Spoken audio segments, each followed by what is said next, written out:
ಸ್ನೇಹಿತರೆ, ಮೀಡಿಯಾ ಮಾಸ್ಟರ್ಸ್ಗೆ ಸ್ವಾಗತ ಸುಸ್ವಾಗತ. ಗೆಳೆಯರೆ, ಅಮೆರಿಕ ಜೊತೆಗಿನ ವ್ಯಾಪಾರ ಯುದ್ಧ, ಟ್ಯಾರಿಫ್ ಸಮರ, ಸ್ಯಾಂಕ್ಷನ್ ಬೆದರಿಕೆಗಳು, ರಾಜಕೀಯ ಒತ್ತಡಗಳು ಇವೆಲ್ಲವುಗಳ ನಡುವೆ ನಮ್ಮ ವ್ಯಾಪಾರವನ್ನು ನಮಗೆ ಮಾಡಿಕೊಳ್ಳೋದಕ್ಕೆ ಬರುತ್ತೆ. ನಮ್ಮ ಪಾಲುದಾರರು ಯಾರು ಅನ್ನೋದನ್ನು ನಿರ್ಧಾರ ಮಾಡೋ ಶಕ್ತಿ ಕೂಡ ನಮಗಿದೆ ಅನ್ನೋ ಸ್ಪಷ್ಟ ಸಂದೇಶವನ್ನು ಭಾರತ ಅಮೆರಿಕಾಗೆ ಕಳುಹಿಸಿಕೊಟ್ಟಿದೆ.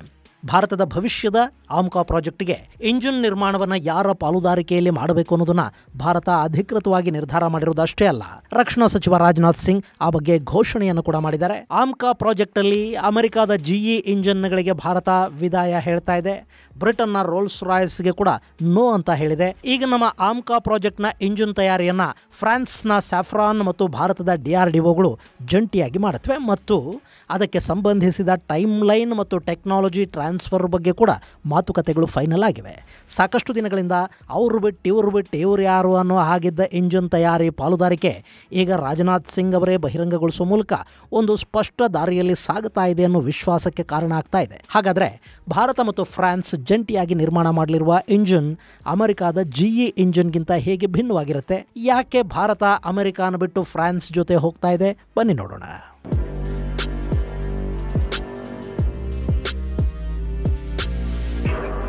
ಗೆಳೆಯರೆ, ಇತ್ತೀಚೆಗೆ ಆಪರೇಷನ್ ಸಿಂಧೂರ್ ಸಮಯದಲ್ಲಿ ಫ್ರಾನ್ಸ್ ತನ್ನ ರಫೇಲ್ ಯುದ್ಧ ವಿಮಾನಗಳ ಸೋರ್ಸ್ ಕೋಡನ್ನು ಭಾರತದ ಜೊತೆ ಹಂಚಿಕೊಂಡಿಲ್ಲ ಅನ್ನೋ ಒಂದು ಸುದ್ದಿ ವಿಪರೀತ ಪ್ರಮಾಣದಲ್ಲಿ ಓಡಾಡೋದಕ್ಕೆ ಶುರು ಮಾಡಿತು. ಈ ಬಗ್ಗೆ ಭಾರತದ ಸರ್ಕಾರ ಆಗಲಿ ಫ್ರಾನ್ಸ್ ಸರ್ಕಾರ ಆಗಲಿ ಅಧಿಕೃತವಾಗಿ ಏನನ್ನೂ ಹೇಳಲಿಲ್ಲ. ಅದು ನಿಜ ಅಂತಲೂ ಹೇಳಲಿಲ್ಲ, ಸುಳ್ಳು ಅಂತ ಕೂಡ ಹೇಳೋದಕ್ಕೆ ಹೋಗಲಿಲ್ಲ. ಆದರೆ ಪಾಕಿಸ್ತಾನ, ಚೈನಾ ಮತ್ತು ಒಂದಷ್ಟು ಅಮೆರಿಕಾದ ಮಾತು ಕೇಳುವ ಪಶ್ಚಿಮದ ಮಾಧ್ಯಮಗಳು ಕೂಡ ಪಾಕಿಸ್ತಾನ ಭಾರತದ ರಫೇಲ್ ಯುದ್ಧ ವಿಮಾನಗಳನ್ನು ಹೊಡೆದು ಕೆಡವಿದೆ ಅನ್ನೋ ಸುದ್ದಿಗಳನ್ನು ಬರೆಯೋದಕ್ಕೆ ಶುರು ಮಾಡಿದಾಗಲೂ ಆ ಬಗ್ಗೆ ಭಾರತ ಏನೂ ಹೇಳೋದಕ್ಕೆ ಹೋಗಲಿಲ್ಲ. ಈ ಸುದ್ದಿಗಳು ಡೆಸಾಲ್ಟ್ನ ಶೇರ್ ಪ್ರೈಸು ಕೆಳಗಿಳಿಯೋದಕ್ಕೆ ಕಾರಣ ಆದವು. ಡೆಸಾಲ್ಟ್ ವಿರುದ್ಧ ಚೈನಾ ವಿಪರೀತ ಅಪಪ್ರಚಾರ ಮಾಡ್ತಾ ಹೋಯಿತು. ಅಮೆರಿಕ ಕೂಡ ಅದನ್ನು ಪ್ರೋತ್ಸಾಹಿಸ್ತಾ ಹೋಯಿತು. ಯಾಕೆಂದರೆ ಅಮೆರಿಕ ಹಾಗೂ ಚೈನಾ ಎರಡಕ್ಕೂ ಈ ರಫೇಲ್ ಯುದ್ಧ ವಿಮಾನ ಕಾಂಪಿಟೇಟರ್ ಥರ ಕಾಣ್ತಾ ಇತ್ತು. ಈ ಸಂದರ್ಭದಲ್ಲೂ ಕೂಡ ಏನೂ ಮಾತಾಡದೆ ಭಾರತ ಸುಮ್ಮನಿದ್ದದ್ದು ಅಲ್ಲಿ ಫ್ರಾನ್ಸ್ಗೆ ಪಾಠ ಕಲಿಸೋ ಪ್ರಯತ್ನ ಅಥವಾ ಫ್ರಾನ್ಸ್ ಜೊತೆಗಿನ ವ್ಯವಹಾರವನ್ನು ಸರಿಪಡಿಸಿಕೊಳ್ಳೋದರ ಭಾಗ ಅಂತ ಕೂಡ ಹೇಳಲಾಯಿತು. ಆಮೇಲೆ ಅಲ್ಲಿ ಅದು ಏನು ವ್ಯಾಪಾರ ಕುದುರ್ತೋ ಗೊತ್ತಿಲ್ಲ. ಆದರೆ ರಫೇಲ್ ಯುದ್ಧ ವಿಮಾನಗಳು ಬಿದ್ದಿಲ್ಲ. ಪಾಕಿಸ್ತಾನ ಹೊಡೆದಿದ್ದು ರಫೇಲ್ನ ಪ್ರಾಕ್ಸಿಯನ್ನ, ರಫೇಲ್ ಸೃಷ್ಟಿ ಮಾಡಿದ್ದ ಫೇಕ್ ಸಿಗ್ನೇಚರ್ ಪಾಕಿ ರಡಾರ್ ಹಾಗೂ ಮಿಸೈಲ್ಗಳನ್ನು ಫೂಲ್ ಮಾಡ್ತು ಅನ್ನೋ ಸುದ್ದಿ ಬಂತು. ಆನಂತರ ಮತ್ತೆ ಡೆಸಾಲ್ಟ್ನ ಷೇರು ಬೆಲೆ ಏರಿಕೆ ಆಯಿತು. ಚೈನಾದ ಚೆಂಗ್ಡು ಏರ್ಕ್ರಾಫ್ಟ್ ಕಾರ್ಪೊರೇಷನ್ನ ಷೇರು ಬೆಲೆಗಳು ಕುಸಿಯೋದಕ್ಕೆ ಶುರು ಮಾಡಿದ್ವು. ಇದೆಲ್ಲ ನಿಮಗೆ ಗೊತ್ತಿರಬೇಕು. ಈಗ ಭಾರತದ DRDO ಮತ್ತು ಫ್ರಾನ್ಸ್ನ ಸ್ಯಾಫ್ರಾನ್ನ ನಡುವೆ ಭಾರತದ ಭವಿಷ್ಯದ ಯುದ್ಧ ವಿಮಾನಗಳಿಗೆ ಜಂಟಿಯಾಗಿ ಇಂಜಿನ್ ತಯಾರು ಮಾಡುವ ಒಪ್ಪಂದ ಕೂಡ ಆಗಿದೆ. ಈ ವಿಷಯವನ್ನು खुद राजनाथ सिंह ಅವರೇ ತಿಳಿಸಿದ್ದಾರೆ. 5th जनरेशन एयरक्राफ्ट बनाने की दिशा में भी आगे कदम बढ़ा चुके हैं. हम एयरक्राफ्ट का इंजन भी भारत में ही बनाने की तरफ बढ़ चुके हैं. हम लोग फ्रेंच कंपनी शेफ्रॉन के साथ इंजन मेकिंग का काम भारत में शुरू करने जा रहे हैं. ಗೆಳೆಯರೆ, ಈ ವಿಷಯ ಈಗ ಯಾಕಿಷ್ಟು ಮಹತ್ವವನ್ನು ಪಡ್ಕೊಳ್ತಾ ಇದೆ ಅಂದರೆ ಅಮೆರಿಕ ತನ್ನ ಆಯುಧಗಳನ್ನು ಭಾರತಕ್ಕೆ ಮಾರಾಟ ಮಾಡಬೇಕು ಅಂತ ತುಂಬಾ ಪ್ರಯತ್ನ ಪಡ್ತಾ ಇತ್ತು. ಈ ಹಿಂದೆ ಬಿಡನ್ ಅಧ್ಯಕ್ಷರಾಗಿದ್ದ ಅವಧಿಯಲ್ಲಿ ಭಾರತದ ಪ್ರಧಾನಿ ನರೇಂದ್ರ ಮೋದಿ ಅಮೆರಿಕಾಗೆ ಹೋದ್ರಲ್ಲ, ಆಗ GE ಕಂಪನಿಯ ಇಂಜಿನ್ಗಳನ್ನು ಖರೀದಿ ಮಾಡೋದಕ್ಕೆ ಮತ್ತು ಭಾರತದಲ್ಲೇ ಅವುಗಳನ್ನು ತಯಾರಿ ಮಾಡೋದಕ್ಕೆ ಒಂದು ಒಪ್ಪಂದ ಆಯಿತು. ನಮ್ಮ ತೇಜಸ್ ಯುದ್ಧ ವಿಮಾನಗಳಿಗೆ ಈ GE ಇಂಜಿನ್ಗಳನ್ನು ಹಾಗೆ ಆಮ್ಕಾ ಪ್ರಾಜೆಕ್ಟ್ಗೆ GE 414 ಇಂಜಿನ್ ತಯಾರು ಮಾಡಿಕೊಡೋ ಬಗ್ಗೆ ಅದು ಒಪ್ಪಂದ ಅದು. ಆದರೆ ಭಾರತಕ್ಕೆ ಕೊಡೋದಕ್ಕೆ ಒಪ್ಪಿದ್ದ ಇಂಜಿನ್ಗಳನ್ನು GE ಸಕಾಲಕ್ಕೆ ಕೊಡಲಿಲ್ಲ. ರಷ್ಯಾ ಯುಕ್ರೇನ್ ಯುದ್ಧದ ಕಾರಣ ಕೊಡ್ತು. ರಷ್ಯಾದಿಂದ ಬರಬೇಕಿದ್ದ ಪದಾರ್ಥಗಳ ಸಪ್ಲೈ ನಿಂತು ಹೋಗಿದೆ. ಹೀಗಾಗಿ ಇಂಜಿನ್ ತಯಾರಿ ವಿಳಂಬ ಆಗ್ತಾ ಇದೆ ಅಂತ ಕಾರಣಗಳನ್ನು ಕೊಡ್ತಾ ಅಮೆರಿಕ ಇಂಜಿನ್ ಸರಬರಾಜನ್ನು ನಿಧಾನ ಮಾಡ್ತಾ ಹೋಯಿತು. ಅದರ ಪರಿಣಾಮ ನಮ್ಮ ತೇಜಸ್ ಯುದ್ಧ ವಿಮಾನ ತಯಾರಿಕೆ ನಿಧಾನ ಆಗ್ತಾ ಹೋಯಿತು. ಈ ನಡುವೆ ಅಮೆರಿಕಾದಲ್ಲಿ ಸರ್ಕಾರ ಬದಲಾಗಿ ಟ್ರಂಪ್ ಆಡಳಿತ ಬಂತು. ಅದು ಬಂದಾಗಿನಿಂದ ಕೂಡ ಭಾರತದ ಮೇಲೆ ಒತ್ತಡಗಳು ಶುರುವಾದವು. ಈಗಂತೂ ಭಾರತದ ಸರಕುಗಳ ಮೇಲೆ 25% ಟ್ಯಾರಿಫು ಹಾಗೂ ಮತ್ತೆ 25% ಸ್ಯಾಂಕ್ಷನ್ ಸುಂಕವನ್ನು ಅಮೆರಿಕ ವಿಧಿಸೋದಕ್ಕೆ ಹೋಗ್ತಾ ಇದೆ. ಜೊತೆಗೆ ಭಾರತವನ್ನು ಸ್ಟ್ರಾಟಜಿಕ್ ಪಾರ್ಟ್ನರ್ ಅಂತ ಹೇಳ್ತಲೇ ಪಾಕಿಸ್ತಾನದ ಜೊತೆ ಸ್ನೇಹವನ್ನು ಗಟ್ಟಿ ಮಾಡ್ಕೊಂಡು ಭಾರತದ ಮೇಲೆ ರಾಜಕೀಯ ಒತ್ತಡಗಳನ್ನು ಹೇರಬೇಕು ಅಂತ ಕೂಡ ನೋಡ್ತಾ ಇದೆ. ಇಂಥ ಸಂದರ್ಭದಲ್ಲಿ ಭಾರತ ಅಮೆರಿಕಾಗೆ ಕೂಡ ಒಂದು ಸಂದೇಶವನ್ನು ಕೊಡಬೇಕಿತ್ತು. ಸೊ GE 414ಗಳ ಮೇಲಿನ ನಂಬಿಕೆಯನ್ನು ಕೈಬಿಟ್ಟ ಭಾರತ ಈಗ ಫ್ರಾನ್ಸ್ನ ಸ್ಯಾಫ್ರಾನ್ ಜೊತೆ ಒಪ್ಪಂದಕ್ಕೆ ಬಂದಿದೆ. ಇನ್ನು ಮುಂದೆ ನಮ್ಮ DRDOದ ಗ್ಯಾಸ್ ಟರ್ಬೈನ್ ರಿಸರ್ಚ್ ಎಸ್ಟಾಬ್ಲಿಷ್ಮೆಂಟ್ ಹಾಗೂ ಫ್ರಾನ್ಸ್ನ ಸ್ಯಾಫ್ರಾನ್ ಕಂಪನಿಗಳು ಸೇರಿ ಭಾರತದಲ್ಲಿ ಯುದ್ಧ ವಿಮಾನಗಳ ಇಂಜಿನನ್ನು ತಯಾರು ಮಾಡುತ್ತವೆ.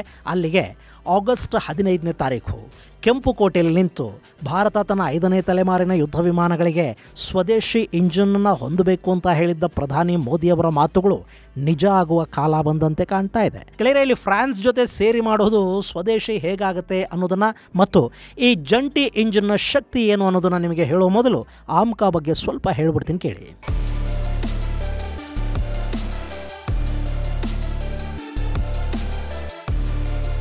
ಆಮ್ಕಾ ಅಂದರೆ ಅಡ್ವಾನ್ಸ್ಡ್ ಮೀಡಿಯಂ ಕಾಂಬ್ಯಾಟ್ ಏರ್ಕ್ರಾಫ್ಟ್. ಇದು ಭಾರತದ ಮಹತ್ವಾಕಾಂಕ್ಷೆಯ 5ನೇ ತಲೆಮಾರಿನ ಯುದ್ಧ ವಿಮಾನ ಯೋಜನೆ. AMCA 5th generation stealth aircraft ಆಗಿದ್ದು twin engine all weather multirole ಕೆಪಾಸಿಟಿಯನ್ನು ಹೊಂದಿರುತ್ತೆ. ಇವುಗಳನ್ನು 2 ಹಂತದಲ್ಲಿ ನಿರ್ಮಾಣ ಮಾಡಲಾಗ್ತಾ ಇದೆ. ಮಾರ್ಕ್ 1 ಅನ್ನೋದು 5ನೇ ತಲೆಮಾರಿನ ಯುದ್ಧ ವಿಮಾನವಾಗಿ ಗುರುತಿಸಿಕೊಂಡ್ರೆ ಮಾರ್ಕ್ 2 6ನೇ ತಲೆಮಾರಿನ ಯುದ್ಧ ವಿಮಾನಗಳ ತಂತ್ರಜ್ಞಾನವನ್ನು ಹೊಂದಿರುತ್ತೆ. ಈ ಏರ್ಕ್ರಾಫ್ಟ್ ಅನ್ನು ADA ಅಂದ್ರೆ ಏರೋನಾಟಿಕಲ್ ಡೆವಲಪ್ಮೆಂಟ್ ಏಜೆನ್ಸಿ ಹಾಗೂ HAL ಜಂಟಿಯಾಗಿ ಡಿಸೈನ್ ಮಾಡಿವೆ. ಈಗಾಗಲೇ ಈ ಪ್ರಾಜೆಕ್ಟ್ಗೆ ಅಪ್ರೂವಲ್ ಸಿಕ್ಕಿದೆ. 2024ರ ಮಾರ್ಚಲ್ಲೇ ಇದರ ಪ್ರೋಟೋಟೈಪ್ ನಿರ್ಮಾಣಕ್ಕೆ ಅಸ್ತು ಅಂತ ಹೇಳಲಾಯಿತು. ಈ ಯುದ್ಧ ವಿಮಾನ ಏರ್ ಸುಪ್ರಿಮಸಿಯನ್ನು ಕಾಯ್ದುಕೊಳ್ಳೋದಷ್ಟೇ ಅಲ್ಲದೆ ಗ್ರೌಂಡ್ ಸ್ಟ್ರೈಕ್ ಹಾಗೂ ಎಲೆಕ್ಟ್ರಾನಿಕ್ ವಾರ್ಫೇರ್ಗಳಲ್ಲಿ ಕೂಡ ಬಳಕೆ ಆಗತ್ತೆ. ಹಾಗೆ ಈ ಸ್ಟೆಲ್ತ್ ಯುದ್ಧ ವಿಮಾನ 17.6 ಮೀಟರ್ ಉದ್ದ, 11.13 ಮೀಟರ್ನಷ್ಟು ವಿಂಗ್ ಸ್ಪ್ಯಾನ್, 4.5 ಮೀಟರ್ನಷ್ಟು ಎತ್ತರವನ್ನು ಹೊಂದಿರುತ್ತೆ. ಒಟ್ಟು 27 ಟನ್ಗಳಷ್ಟು ತೂಕವನ್ನು ಹೊತ್ತು ಬಾನಂಗಳಕ್ಕೆ ಜಿಗಿಯುವ ಸಾಮರ್ಥ್ಯವನ್ನು ಇದು ಹೊಂದಿರಬೇಕಾಗತ್ತೆ. ಹಾಗೆ 2.15 ಮ್ಯಾಕ್ಸ್ ಸ್ಪೀಡಲ್ಲಿ ಚಲಿಸುವ ಸಾಮರ್ಥ್ಯ, 3250 ಕಿಲೋಮೀಟರ್ನಷ್ಟು ಮ್ಯಾಕ್ಸಿಮಮ್ ರೇಂಜ್ ಜೊತೆ ಸುಮಾರು 65,000 ಅಡಿಗಳಷ್ಟು ಎತ್ತರಕ್ಕೆ ಹಾರುವ ತಾಕತ್ತನ್ನು ಈ ಆಮ್ಕಾ ವಿಮಾನ ಹೊಂದಿರಲಿದೆ ಅಂತ ಹೇಳಿದ್ದಾರೆ. ಎಲ್ಲ ಸರಿ, ಆದರೆ ಇದಕ್ಕೊಂದು ಇಂಜಿನ್ ಬೇಕಲ್ಲ. ಭಾರತ ರಾಕೆಟ್ಗಳಿಗೆ ಇಂಜನ್ ತಯಾರು ಮಾಡೋದನ್ನು ಕಲ್ತಿದೆ, ಆದರೆ ಯುದ್ಧ ವಿಮಾನಗಳಿಗೆ ಇಂಜನ್ಗಳನ್ನು ಮಾಡಿಕೊಳ್ಳೋದಕ್ಕೆ ನಮ್ಮಿಂದ ಇನ್ನೂ ಸಾಧ್ಯ ಆಗಿಲ್ಲ. ನಮ್ಮ ಕಾವೇರಿ ಇಂಜನ್ ಅನ್ನೋದು ಇನ್ನೂ ಸಂಪೂರ್ಣವಾಗಿ ನಂಬಿಕೆ ಬರೆಸ್ಕೊಂಡಿಲ್ಲ. ಇನ್ನು ಯುದ್ಧ ವಿಮಾನಗಳಲ್ಲಿ ಬಳಸುವ ಇಂಜಿನ್ ಕಡಿಮೆ ತೂಕವನ್ನು ಹೊಂದಿರಬೇಕು, ಹೀಟ್ ರೆಸಿಸ್ಟ್ ಮಾಡೋ ಶಕ್ತಿಯನ್ನು ಹೊಂದಿರಬೇಕು, ಹಾಗೆ ಹೆಚ್ಚು ಪವರ್ ಕೂಡ ಇರಬೇಕು. ಅದಕ್ಕೆ ವಿಶೇಷವಾದ ಮೆಟಲರ್ಜಿ ಬೇಕು, ಲೋಹಶಾಸ್ತ್ರ. ಅದು ಸಾಧ್ಯವಾಗದೆ ನಮ್ಮಲ್ಲಿ ಇಂಜಿನ್ಗಳನ್ನು ಮಾಡ್ಕೊಳ್ಳೋದಕ್ಕೆ ಆಗೋದಿಲ್ಲ. ಯಾವ ದೇಶಗಳಿಗೆ ಅದು ಗೊತ್ತಿದೆ, ಯಾರದನ್ನು ಈಗಾಗಲೇ ಸಾಧಿಸಿದ್ದಾರೆ, ಅವರು ಆ ತಂತ್ರಜ್ಞಾನವನ್ನು ಹಂಚಿಕೊಳ್ಳೋದು ಇಲ್ಲ. ಬೇಕಾದರೆ ನಿಮಗೆ ಇಂಜನ್ ಮಾರ್ತಾರೆ, ಆದರೆ ಟೆಕ್ನಾಲಜಿ ಕೊಡೋದಿಲ್ಲ. ಇನ್ನು ಬರೀ ಇಂಜಿನ್ ಖರೀದಿ ಮಾಡ್ತಾ ಹೋದರೆ ನಾಳೆ ಪ್ರತಿಯೊಂದಕ್ಕೂ ಕೂಡ ಅವರ ಮೇಲೆ ಡಿಪೆಂಡ್ ಆಗಬೇಕಾಗಿ ಬರುತ್ತೆ. ಸರ್ವಿಸು, ಸ್ಪೇರ್ಸು, ರಿಪೇರ್ ಎಲ್ಲವನ್ನ ಅವರೇ ಮಾಡಬೇಕಾಗಿ ಬರುತ್ತೆ. ಅವ್ರ ಹತ್ತಿರಕ್ಕೆ ಹೋಗಬೇಕು. ನಾಳೆ ಸ್ನೇಹಗಳು, ಈ ವರ್ಲ್ಡ್ ಆರ್ಡರ್ ಇದೆಲ್ಲ ಹೇಗಿರುತ್ತೋ ಗೊತ್ತಿಲ್ಲ. ಅದು ದಿನೇ ದಿನೇ ಬದಲಾಗ್ತಾ ಇರೋ ಕಾಲದಲ್ಲಿ ನಾವಿದ್ದೀವಿ. ಹೀಗಾಗಿ ಅಕಸ್ಮಾತ್ ಯುದ್ಧದ ಸಮಯದಲ್ಲಿ ನಮಗೆ ಆಯುಧ ಕೊಟ್ಟ ದೇಶದಿಂದ ಸರ್ವಿಸ್ ಸಿಗಲಿಲ್ಲ ಅಂತ ಇಟ್ಕೊಳ್ಳಿ, ಆಗ ಆ ಯುದ್ಧ ವಿಮಾನ ನಮ್ಮ ಹತ್ರ ಇದ್ದೂ ಕೂಡ ವೇಸ್ಟ್ ಅನ್ನಿಸ್ಕೊಳ್ಳುತ್ತೆ.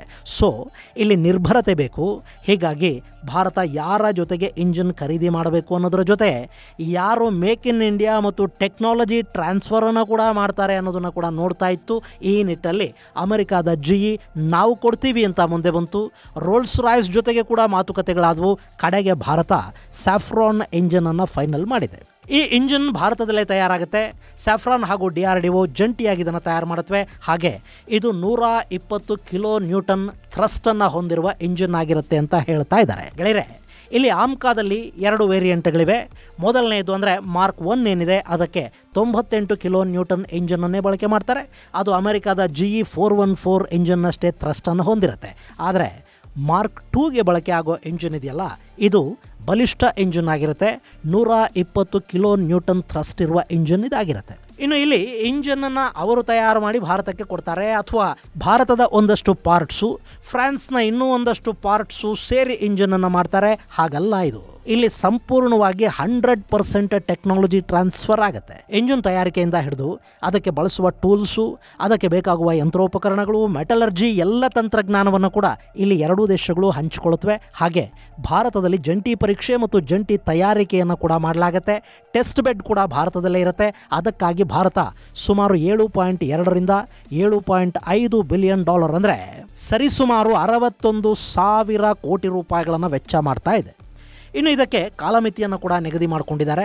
ಆಮ್ಕಾ ಯೋಜನೆಯ ಮಾರ್ಕ್ 1 ವಿಮಾನದ ಪ್ರೋಟೋಟೈಪ್ 2026-27 ಒಳಗಾಗಿ ಸಿದ್ಧ ಆಗಬೇಕು. 28ರಲ್ಲಿ ಅದರ ಮೊದಲ ಹಾರಾಟದ ಪರೀಕ್ಷೆ ನಡೀಬೇಕು. ಇನ್ನು 2035 ಹೊತ್ತಿಗೆ ಪ್ರೊಡಕ್ಷನ್ ಆಗಿ ಅದು ಸೇನೆಯನ್ನು ಸೇರ್ಪಡೆ ಆಗ್ತಾ ಹೋಗಬೇಕು. ಹಾಗೆ ಇದೇ 2035ಕ್ಕೆ ಮಾರ್ಕ್ 2 ಕೂಡ ಪ್ರೊಡಕ್ಷನ್ನ ಹಂತಕ್ಕೆ ಬರಬೇಕು. ಇದು 2040 ವೇಳೆಗೆ ವಾಯುಪಡೆಗೆ ಸೇರ್ಪಡೆ ಆಗಬಹುದು ಅಂತ ಹೇಳ್ತಾ ಇದ್ದಾರೆ. ಇದು ಮುಂದಿನ 10 ವರ್ಷಗಳ ಒಳಗಾಗಿ ಭಾರತದ ವಾಯುಪಡೆಗೆ 5ನೇ ತಲೆಮಾರಿನ ಯುದ್ಧ ವಿಮಾನಗಳನ್ನು, ಅದಾದ 5 ವರ್ಷಗಳಿಗೆ 6ನೇ ತಲೆಮಾರಿನ ಯುದ್ಧ ವಿಮಾನಗಳನ್ನು ಕೊಡೋದಕ್ಕೆ ಸಾಧ್ಯವಾಗಬೇಕು ಅನ್ನೋ ಯೋಜನೆ. ಇನ್ನು ಈ ಇಂಜಿನ್ ಇದೆಯಲ್ಲ, ಮಾರ್ಕ್ 2ಗೆ ಸಿದ್ಧ ಮಾಡೋ ಇಂಜಿನ್, ಅದು ಆಫ್ಟರ್ ಬರ್ನರ್ ಅನ್ನು ಅಳವಡಿಸಿದ ನಂತರ 120 ಕಿಲೋ ನ್ಯೂಟನ್ನಷ್ಟು ಥ್ರಸ್ಟ್ ಅನ್ನು ಹೊಂದಿರುತ್ತೆ. ಆಫ್ಟರ್ ಬರ್ನರ್ ಇಲ್ಲದೆ ಸುಮಾರು 75 kN ನಷ್ಟು ಥ್ರಸ್ಟ್ ಅದಕ್ಕಿರುತ್ತೆ. ಇನ್ನು ಈ ಯುದ್ಧ ವಿಮಾನದಲ್ಲಿ 2 ಇಂಜಿನ್ಗಳನ್ನು ಬಳಸ್ತಾರೆ. ಹೀಗಾಗಿ ಅದರ ಒಟ್ಟು ಥ್ರಸ್ಟ್ 240 ಕಿಲೋ ನ್ಯೂಟನ್ ಅಷ್ಟಿರುತ್ತೆ. ಇನ್ನು ಇದು ಟರ್ಬೋ ಫ್ಯಾನ್ ಇಂಜಿನ್ ಆಗಿರುತ್ತೆ. ಸ್ಟೆಲ್ತ್ ವೈಶಿಷ್ಟ್ಯಗಳೊಂದಿಗೆ ಸೂಪರ್ ಕ್ರೂಸ್ ಸಾಮರ್ಥ್ಯವನ್ನು ಇದು ಹೊಂದಿರುತ್ತೆ. ಆಫ್ಟರ್ ಬರ್ನರ್ ಇಲ್ಲದೆ ಮ್ಯಾಕ್ 1.3 ವೇಗವನ್ನು ಹೊಂದಿರುವಂತೆ ಇದನ್ನು ವಿನ್ಯಾಸಗೊಳಿಸಲಾಗುತ್ತೆ. ಇನ್ನು ಸ್ಯಾಫ್ರಾನ್ನ M88 ಇಂಜಿನ್ನ ಆಧಾರದ ಮೇಲೆ ಇದನ್ನು ಅಭಿವೃದ್ಧಿ ಮಾಡ್ತಾ ಇದ್ದಾರೆ. ಆದರೂ ಇದು ಸಂಪೂರ್ಣ ಹೊಸತನ ಮತ್ತು ಹೊಸ ಶಕ್ತಿಯಿಂದ ಕೂಡಿದ ಇಂಜಿನ್ ಅಂತ ಹೇಳ್ತಾ ಇದ್ದಾರೆ.